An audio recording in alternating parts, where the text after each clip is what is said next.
Assalamu alaikum, dear students. How are you? Hope you are all fine by the grace of Almighty Allah. Today we are going to continue our topic, a mad tea party, at page number 21 on your 7th class English textbook by J.K. Bose. Dear students, there will be a series of lectures on this topic. Hope you will enjoy. So let's start.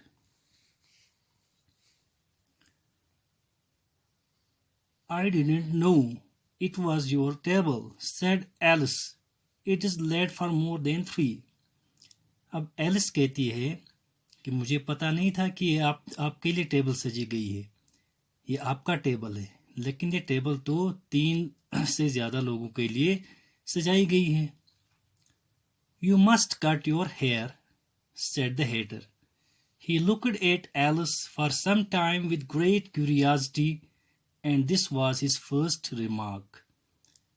अब hater का first remark आता है। अभी तक तो मार छेर बातें करता था, आर्ग्यूमेंट करता था एलिस के साथ, लेकिन हेटर का फर्स्ट रिमार्क अभी आता है कि वो क्या कहता है। वो एलिस को कहता है कि आपको अपने बाल काटने चाहिए। You must cut your hair. वो थोड़ी देर के लिए एलिस की तरफ बड़े शौक से देखते हुए, क्यूरियासिटी मीन्स इनक्विजिटिव इंटरेस्ट, उसके इंटरेस्ट के साथ वो एलिस की तरफ देखते हुए ये पहला रिमार्क कहता है। Quote, you must learn not to make personal remarks, Alice said, it's very rude. अब एलिस वापस जवाब देती है कि आपको सीखना चाहिए कि ज़ाती मामलात में तानाबाजी नहीं होनी चाहिए। यानी ज़ाती जो पर्सनल रिमार्क्स से ये आपको शोभा नहीं देते हैं, आप किसी के ऊपर पर्सनल रिमार्क्स करें। यानी आप जो ये तानाकशी है, ये तानाकशी ना करें। इट्स वेरी र्यूड, ये तो बदतमीज़ी है, ये तो इम्पोलाइट है। Rude means impolite, बदतमीज़ी।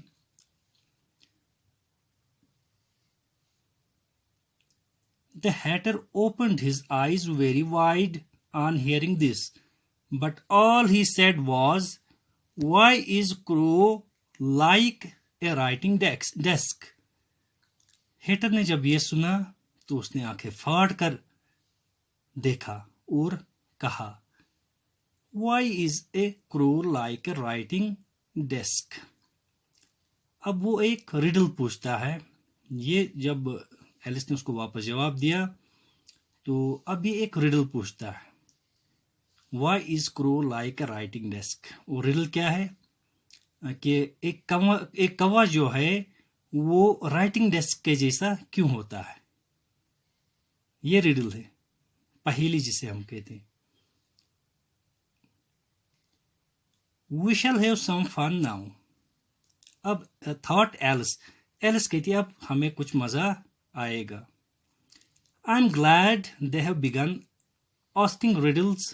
I believe I can guess that, she added aloud.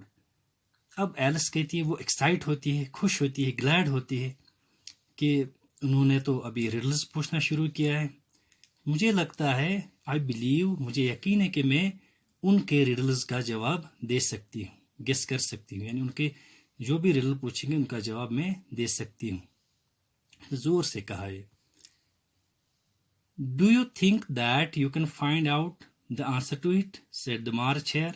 अब मार्च हेयर रिमार्क करता है, क्या एलिस को कहता है, क्या आपको लगता है कि इस रिडल का, इस पहेली का जवाब आप दे पाओगे? Yes I think so, said Alice. Alice कहती है हाँ मैं दे सकती हूँ। Then you must say what you mean, the March Hare went on. March Hare अपनी बात बढ़ाते हुए कहता है कि फिर तो आपको कहना चाहिए आपका मतलब क्या है, यानी आप क्या समझती हो, आप जो जवाब देना चाहती हो आपको देना चाहिए। I do, Alice replied. Alice जवाब देती है हाँ मैं जवाब दूंगी। एलिस कहती है मैं जवाब दूंगी।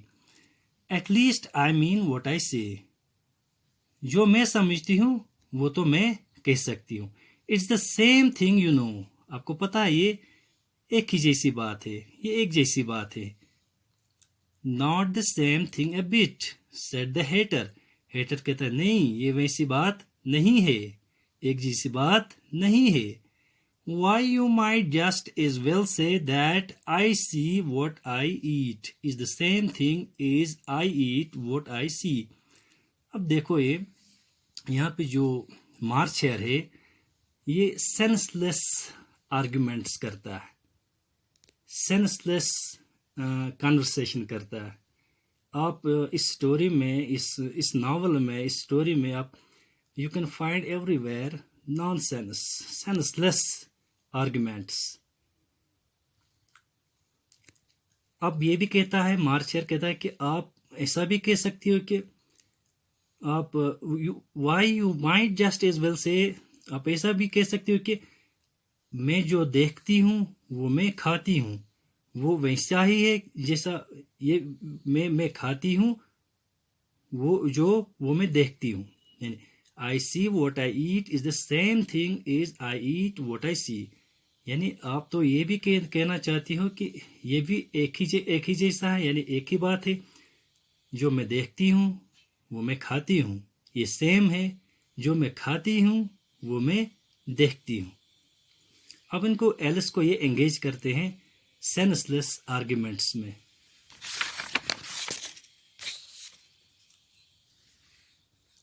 यहाँ पे आप ये भी याद रखिए कि जो ये स्टोरी है ए मैड टी पार्टी, इसमें एब्सर्ड कन्वर्सेशंस हैं.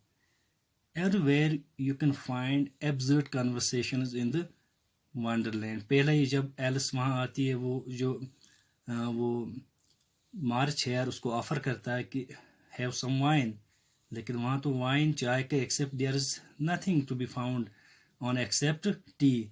तो ये तो शुरू से ही, यानी इस स्टोरी में तो बहुत जगह पे ये जो कन्वर्सेशन है एब्सर्ड कन्वर्सेशन होंगी, क्योंकि ये जो क्रीचर्स है, these creatures are self centred, argumentative and rude.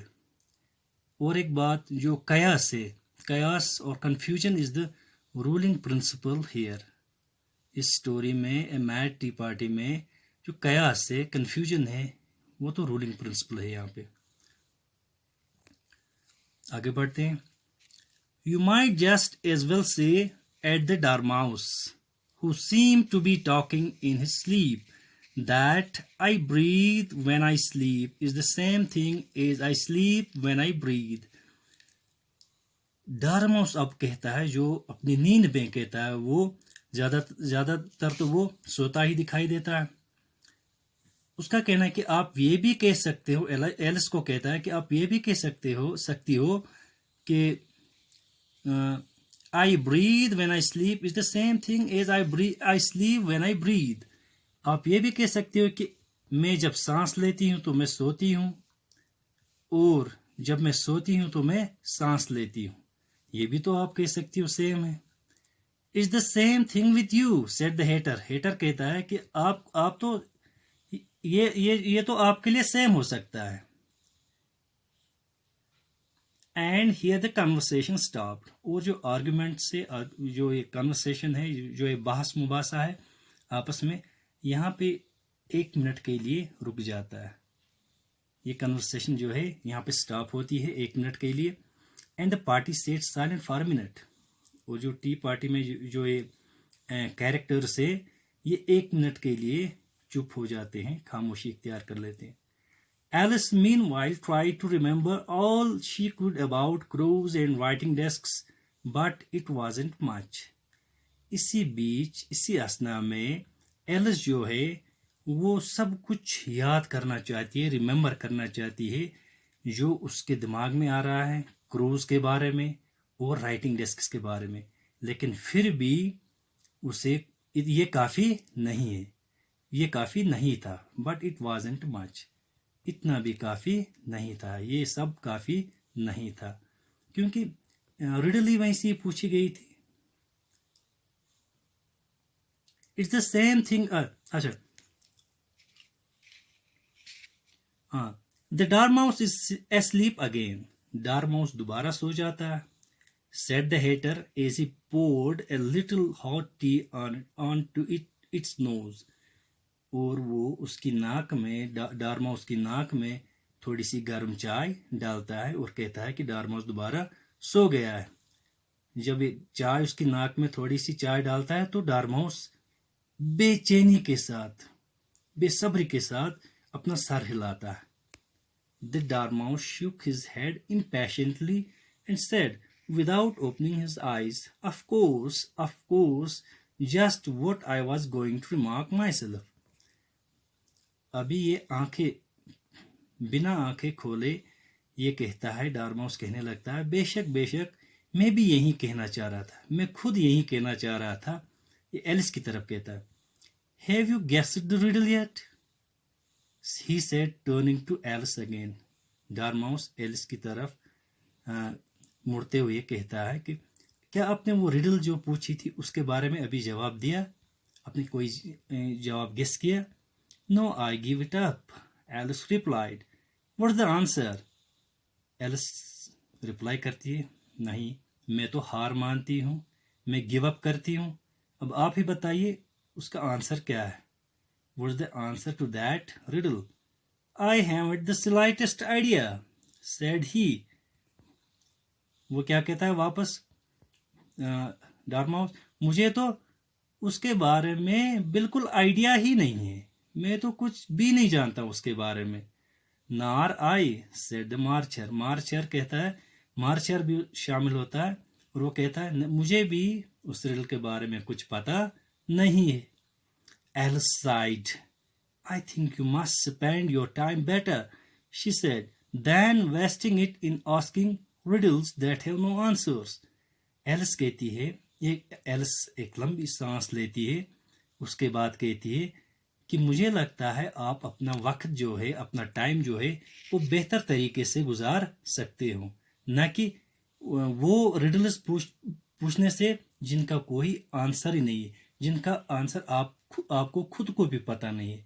वैसे रिडल्स पूछने से बेहतर है आप अपना टाइम अच्छी तरह गुजार सकते हो। जो रिडल्स हैं अभी जो इस पैराग्राफ में जो हमने आज का टॉपिक पढ़ा, इसमें they also make some ridiculous remarks, meaningless remarks करते हैं। रिडल्स जो है उनको खुद पता नहीं होता है। इससे आगे भी वो हम जब पढ़ेंगे आगे, इससे आगे भी ये रिडल्स पूछना शुरू करेंगे जिनके बारे में उनको पता ही नहीं है। यानी ये वो senseless conversation, absurd conversation, meaningless conversation में एंगेज करते हैं एलिस को, क्योंकि मैंने पहले ही कहा सेल्फ सेंटर्ड है, रूड है, कयास है इसमें, इस स्टोरी में।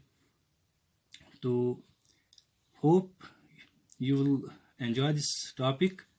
Thank you.